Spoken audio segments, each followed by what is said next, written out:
Ok. Bonjour, bonjour, c'est parti. Bienvenue dans le Marc Vortex Show. Ça fait longtemps que j'ai pas fait de vidéo. Attendez, je suis pas prêt. Il y a des petits loulous. Ouais, alors je voulais mettre une casquette. Putain, je suis enrhumé. Et puis au final, je trouvais pas ma casquette et j'ai trouvé ce casque de snowboard. Donc ne me demandez pas pourquoi. J'ai mis ce casque de snowboard, voilà, santé.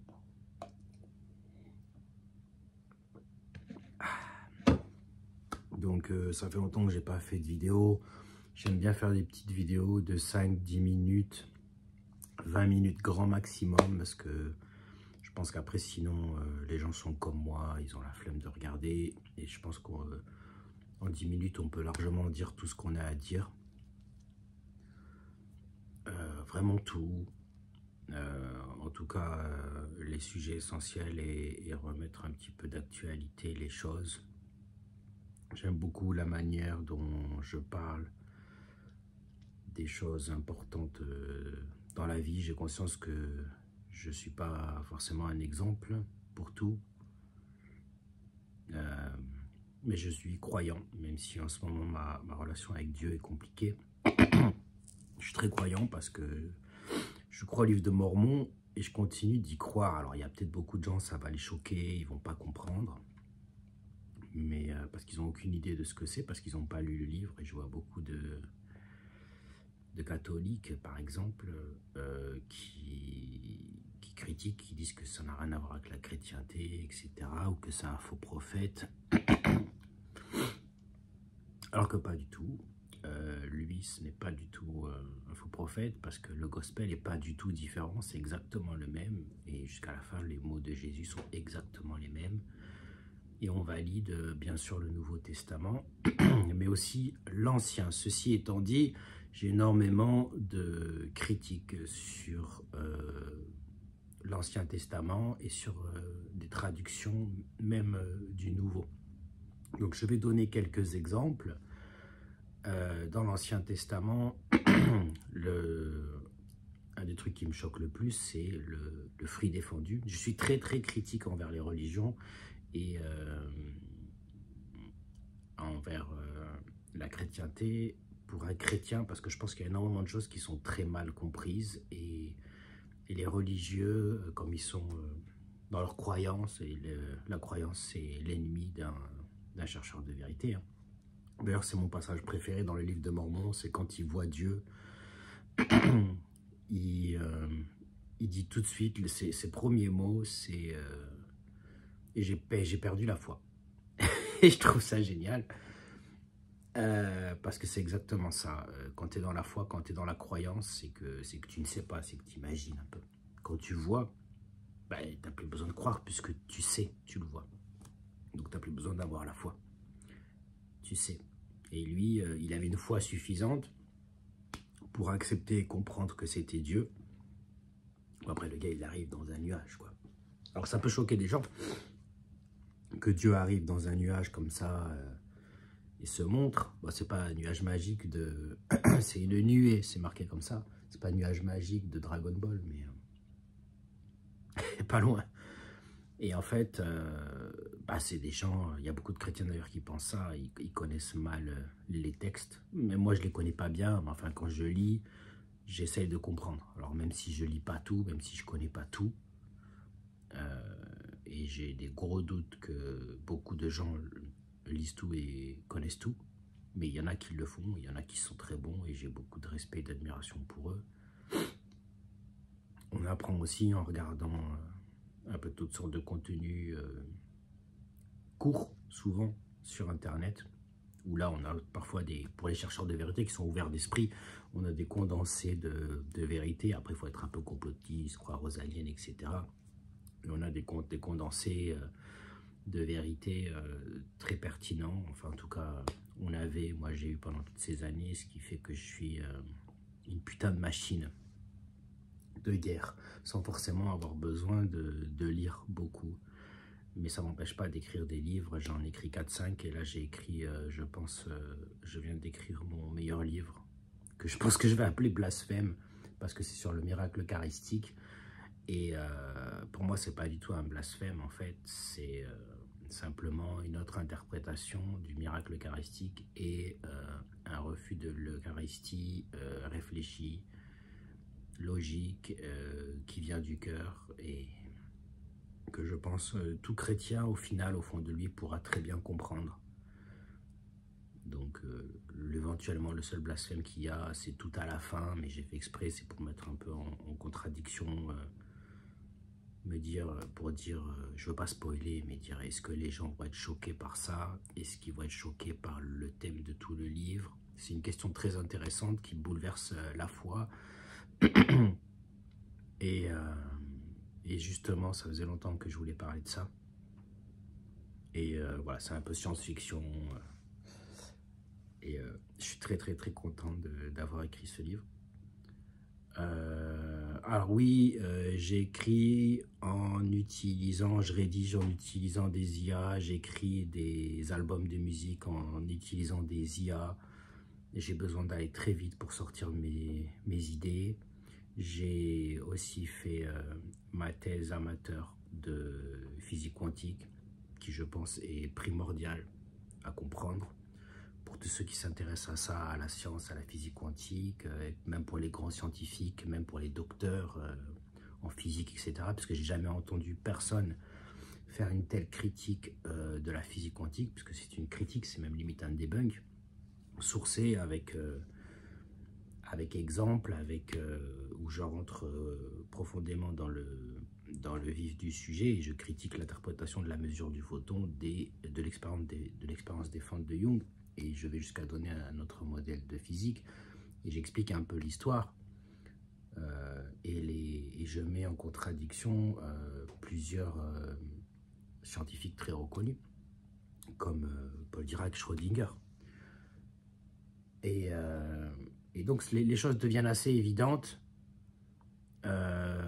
quand on se pose des questions, mais malheureusement les gens ne se posent pas de questions et on leur dit voilà, c'est une science qu'on ne comprend pas, qui est absurde, qui est illogique, et personne ne se dit bah, c'est peut-être parce qu'il y a une erreur, c'est peut-être parce qu'il y a un truc qu'on a mal compris de base, et personne ne reprend les bases de cette science qui a produit des formules, l'équation des forces de Newton avec les probabilités, qui n'est jamais utilisée, et pourquoi il ne saurait pas à quelle échelle l'utiliser. C'est le fameux problème de l'échelle de la physique quantique. Mais bref, d'ailleurs, je n'en ai pas trop parlé de ça dans ma thèse. C'est ce qui manque. Il y a aussi, il doit y avoir une erreur ou deux, mais que j'ai laissé volontairement parce que je me suis dit, de toute manière, personne n'arrivera à les déceler, alors que c'est évident, mais malheureusement, c'est ça. Les gens, ils lisent pas ou ils comprennent pas. Donc, ma notoriété servira à propager mes idées, qui sont, je pense, primordiales pour l'humanité. C'est pas, je dis pas ça pour m'envoyer des fleurs, hein, je dis ça parce que j'ai certaines capacités de réflexion, une certaine ténacité pour chercher la vérité sur des sujets qui m'intéressent et qui sont intéressants et primordiaux pour l'humanité. Et voilà, ça ne veut pas dire que je suis un génie, ça ne veut pas dire que je suis forcément un grand scientifique. On a tous des capacités différentes. Mais moi, en remise en question générale et en compréhension générale des choses, quand on passe beaucoup de temps aussi sur Internet à regarder des contenus à droite à gauche, ben voilà, quand on veut, on peut. C'est pas si compliqué que ça en fait. Et c'est aussi le message que je voudrais donner aux gens. Donc là en ce moment, je vous avoue que c'est un peu, je suis un peu bipolaire lunatique, hein, un peu comme Kanye West, qui d'ailleurs s'est excusé à un rabbin. Ça m'a fait beaucoup rire, vu que Instagram est en train de devenir complètement nazi. Mais moi, quand tout le monde se met, surtout aux États-Unis, hein, mais dans le monde entier globalement, quand tout le monde se met sur quelqu'un, une minorité, j'ai quand même tendance à vouloir un peu les défendre.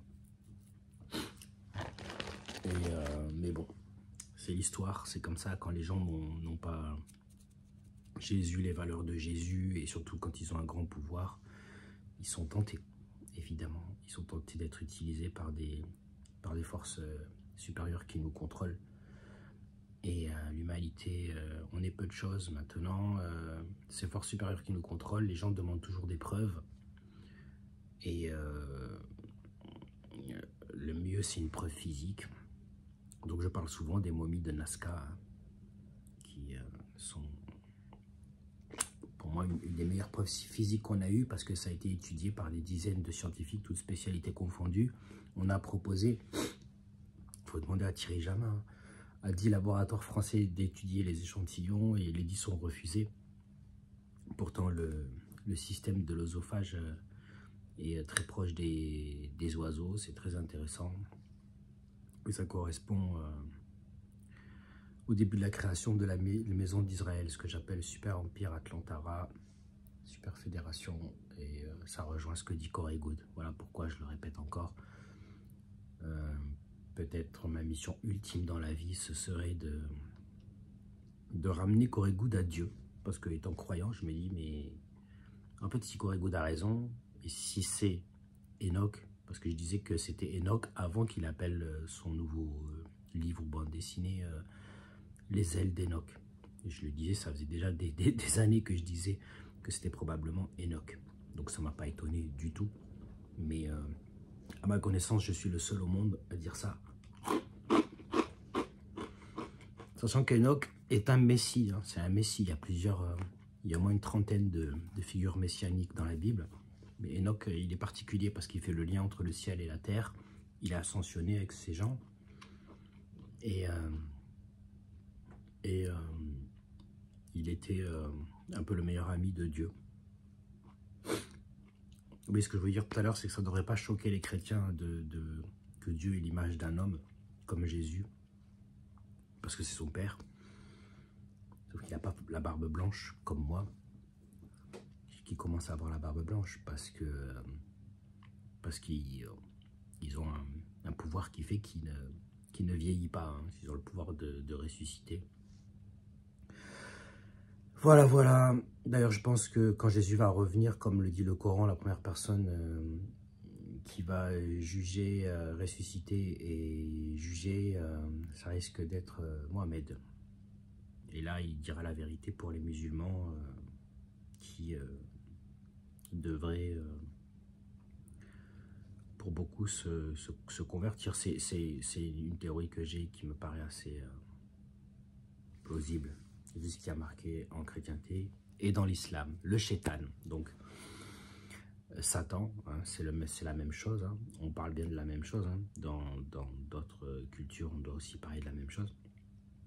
Alors les juifs, c'est un peu compliqué parce qu'il n'y a qu'à partir de roi 1, roi 2 qui parlent qui font la distinction, qu'on fait la distinction entre Satan et Dieu. Et après, s'il y a des gens qui connaissent bien l'interprétation des juifs de la Torah, je veux bien qu'on me donne un avis éventuellement différent, mais il n'y a qu'à partir de roi 1, roi 2 qu'on fait la distinction, et en fait c'est pas dans le Pentateuque, c'est-à-dire c'est pas dans la petite Torah qu'ont les juifs. Nous on a une Torah un peu plus grande, les chrétiens, et les juifs ils ont surtout beaucoup de commentaires de la Torah avec le Talmud, où c'est là que ça part un peu dans tous les sens. Mais il faut se concentrer sur un peu nos points communs, et j'invite évidemment les juifs et les musulmans à se tourner vers Jésus, à se repentir comme beaucoup font. Et maintenant, il ne faut pas oublier une chose, c'est qu'on est tous très éloignés de ça. Les gens ne comprennent pas bien, même les croyants eux-mêmes, je suis le premier à le dire, ne comprennent pas bien. Et donc, il faut avoir du recul par rapport à ça. Parce que là, les gens, en fait, ils sont en train de se remettre dedans, alors qu'en fait, ils connaissent pas bien l'histoire, quoi. Parce qu'on était dans une société où on n'avait plus le temps de lire, plus le temps de vraiment étudier, plus le temps de vraiment comprendre. Et d'un coup, on se prend des images tout partout sur Internet. Et on est forcé un petit peu de choisir. Sans savoir de quoi il s'agit, en fait. Donc, je vais rentrer du coup un peu plus dans le vif du sujet. Déjà le fruit défendu, pourquoi ça me dérange dans l'Ancien Testament? Parce que c'est pas logique du tout. un fruit défendu, bon, déjà tu croques pas un fruit et après tu as fait un péché. C'est très bien de manger des fruits. Mais si le fruit représente la sagesse, la connaissance, pourquoi l'humanité elle chute? Si Satan il donne la connaissance, ben, il est cool, Satan.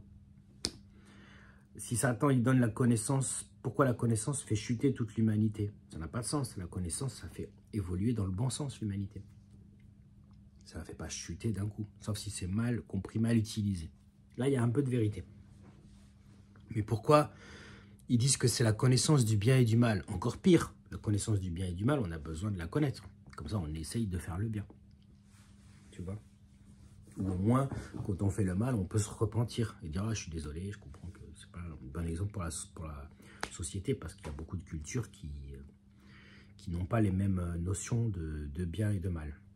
Et beaucoup d'individus qui n'ont pas les mêmes notions de bien et de mal. Donc, il faut les préciser. Donc, du coup, Satan, c'est bien ce qu'il fait. Ah, et là, je me base sur la traduction de la Genèse. C'est ça qui est problématique. C'est que connaître le bien et le mal, bah, il faut. Et avoir la connaissance, il faut. Donc, le fruit défendu de Satan, bah, c'est bien. Donc, c'est quoi le problème? Bah, le problème, c'est que c'est pas du tout ça, en fait. Et j'ai trouvé dans la Doctrine de Salvation 2, qui est un texte des Mormons que les Mormons ne connaissent pas en général, d'ailleurs. Il est dit que en fait, le fruit défendu donne le pouvoir de créer du sang. Et le pouvoir de créer du sang, c'est pas du tout la même chose que la connaissance du bien et du mal. Le pouvoir de créer du sang, c'est bah, tu crées du sang, tu fais du clonage, tu fais de l'ingénierie génétique, tu fais des modifications génétiques, tu fais de l'hybridation. Et là, on comprend tout de suite, on voit tout de suite le lien avec la réalité extraterrestre. On voit tout de suite pourquoi l'humanité peut chuter à cause de ça. On voit tout de suite, on comprend tout de suite beaucoup mieux la Bible. On comprend tout de suite beaucoup mieux Bernard-Henri Lévy quand il dit que Judas avait Satan en lui et que c'est ça qui l'a aidé. Bref, je ne vais pas reprendre tout ce que dit Bernard-Henri Lévy, mais on comprend tout en fait. On comprend beaucoup de choses. Donc la connaissance du bien et du mal, c'est une manipulation. C'est une manipulation qui est là pour perdre les chrétiens.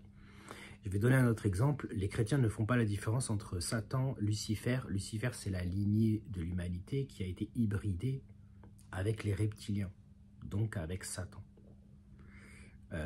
Et on est tous mélangés avec ça. Hein. On est tous avec de l'ADN extraterrestre. On a 22 ADN différents extraterrestres dans nos 22 chromosomes. Et donc ça c'est Lucifer. C'est le prince qu'on voit dans le film Jupiter Ascension. Ça c'est Lucifer. Satan, c'est les reptiliens. Ce sont des Satans. C'est pour ça qu'il est dit, bah, ils disent des chétans en islam d'ailleurs, et c'est pour ça qu'il est dit Dieu convoqua, Dieu il appelle un Satan. Parce que c'est un Satan. Parce que c'est un reptilien en fait. Il y a plusieurs Satans. La bête par contre, c'est pas la même chose. La bête, ce sont les gris. Et donc, tu peux en avoir qui travaillent pour des humains, qui travaillent pour Dieu. Il y en a qui travaillent pour des reptiliens. Tout le monde travaille avec des gris. Et les gris métatroniques, c'est ceux qui créent les robots. Qui après, cette intelligence artificielle extrêmement puissante, ce qu'on voit dans Star Trek, et après ça donne du Matrix et du Terminator. Ça prend le contrôle sur le monde. Donc là, il y en a beaucoup, ils vont déconnecter, ils vont dire « Ah, mais de quoi il parle, science-fiction, etc. » Mais pourquoi vous pensez que on vous parle de ça dans la science-fiction? Parce que c'est vrai. Parce que c'est vrai, c'est pas les frères Wachowski qui ont écrit Matrix et Terminator. C'est des histoires qui sont là depuis bien longtemps. Je ne vais pas me faire trop long parce ça fait bientôt 20 minutes. Et je vais vous donner juste une autre preuve de ça. Il y a un passage dans la Bible, pour ceux qui connaissent, ceux qui veulent vérifier, hein, je le jure sur ma tête, hein, je le jure sur Dieu, sur Jésus, sur ce que vous voulez, mes futurs enfants. Il y a un passage dans la Bible qui dit que la bête obéit au dragon. Donc c'est bien que la bête et le dragon, c'est pas la même chose. Et le dragon, c'est Satan. Satan, c'est pas un mec rouge avec des cornes. Hein. D'accord? D'ailleurs, celui qui avait des cornes à la base, c'est Dieu. Ça a été traduit, il a la force d'un buffle. Mais à la base, il a une grande force d'un buffle, il a des grandes cornes de buffle. C'est ça qu'il avait écrit à la base. Il n'y a jamais c'est jamais marqué que Satan a des cornes. C'est toujours marqué que Satan est un serpent, Satan est un dragon, Satan, bah, c'est un serpent qui parle, c'est un reptile en fait. Et ça, on l'a vite oublié. Et les dragons, on les a vite oubliés. On a remplacé le mot par dinosaure. Ben, on appelait ça dragon. Donc voilà, les gens qui disent, ah, ceux qui croient aux reptiliens, des incultes et tout. Non, vous êtes des incultes. Vous êtes des incultes. Si vous ne pouvez pas envisager cette réalité, c'est que vous êtes inculte. Scientifiquement, c'est que vous n'avez pas compris les erreurs scientifiques. Et moi, je suis effaré quand je vois... en plus, il laisse plein d'indices, quoi, sur la gravité, sur la physique des particules, au CERN. Il laisse plein d'indices pour vous montrer que c'est ça. Et donc, je vais vous montrer, je vais vous donner l'exemple d'un autre passage, Apocalypse, chapitre 13, versets 15 à 20, je crois que c'est ça. Il est dit que on fera une image de la bête qui aura la capacité de parler, on va lui donner la vie. En fait, c'est pas ça la traduction originale, c'est on fera une statue de la bête. Et en fait, c'est pas ça non plus la compréhension du truc, c'est pas une statue de la bête, c'est une statue de la bête.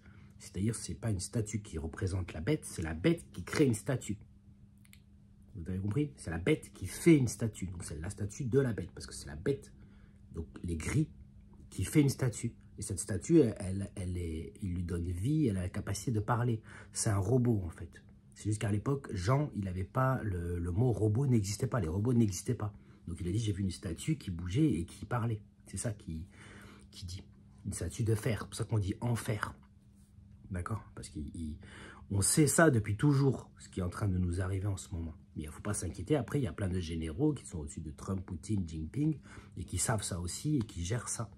Plus des êtres, les galactiques, comme disent les New Age, qui, souvent, je suis très loin d'eux, parce que je suis là, mais comment ils savent ça? Comment les mecs sont en contact avec les galactiques? J'ai toujours du mal un peu à y croire. Mais ils ont souvent raison. Mais c'est moi qui explique les choses. Donc, les gars, si je vous dis que vous êtes un peu des perchés qui racontent n'importe quoi, c'est peut-être que j'ai raison, parce que c'est moi qui explique le mieux les choses pour l'instant.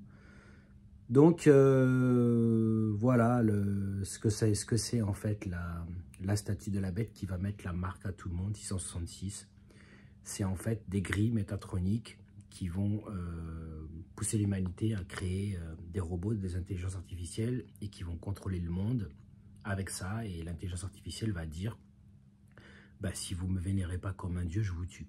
Donc, c'est exactement l'histoire de Matrix et Terminator, qui est écrit dans ce chapitre 13 d'Apocalypse, 2000 ans avant notre ère. Donc c'est incroyable. Si avec des trucs comme ça, vous ne croyez pas. Mais simplement, il faut la bonne traduction. Là, la traduction que je viens de vous faire, c'est The New Living Traduction, The New Living Translation. C'est du coup une traduction que j'aime beaucoup. Une version de la Bible que j'aime beaucoup. Parce qu'il y a plusieurs versions, plusieurs types de traductions. Et il y en a qui s'éloignent complètement du sujet. Et que du coup, à mesure que je comprends, je supporte de moins en moins ces versions. Et on est obligé de tout réexpliquer.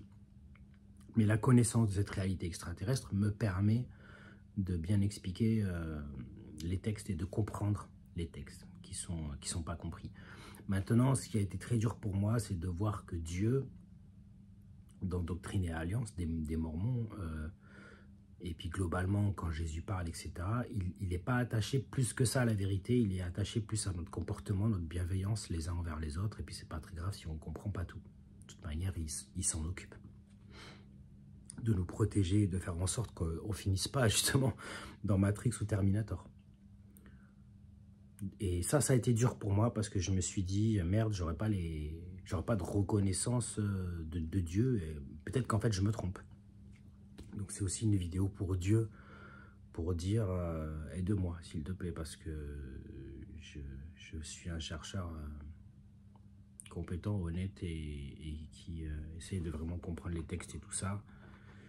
Et donc c'est bien aussi de se sentir compris, soutenu, parce que quand on voit les croyants qui sont souvent complètement à côté de la plaque et qui n'ont aucune idée de ce qu'ils sont en train de lire en fait, c'est parfois très désespérant. Voilà, je pense que j'ai tout dit, ça fait 25 minutes, j'ai été un peu long. Mais voilà, j'avais pas mal de choses à dire. J'ai le même nom hein, sur Facebook si vous voulez me retrouver, si vous voulez me poser des questions. Et je vais essayer de mettre les liens de justement mes livres et les albums de musique. Et voilà. Et je vous dis, j'ai fait 40 lives ces derniers temps. C'est beaucoup.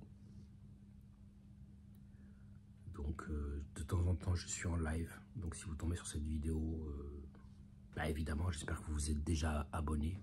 Si vous n'avez pas pensé à le faire, ne le faites pas. Ne le faites pas. Je ne veux pas des abonnés qui sont froids. Je veux des abonnés qui sont quand même un peu intéressés, un peu lucides. Et voilà. Et je ne suis pas un sauveur, je ne suis pas un saint, je suis un chercheur de vérité. Voilà, tout simplement.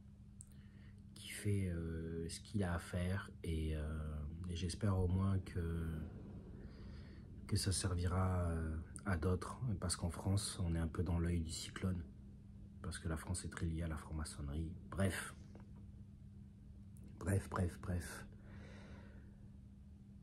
Soyez bénis, j'ai envie de vous dire, et priez pour moi, s'il vous plaît. Et je vous dis à bientôt. À plus dans le bus, comme j'ai dit. Ciao, ciao.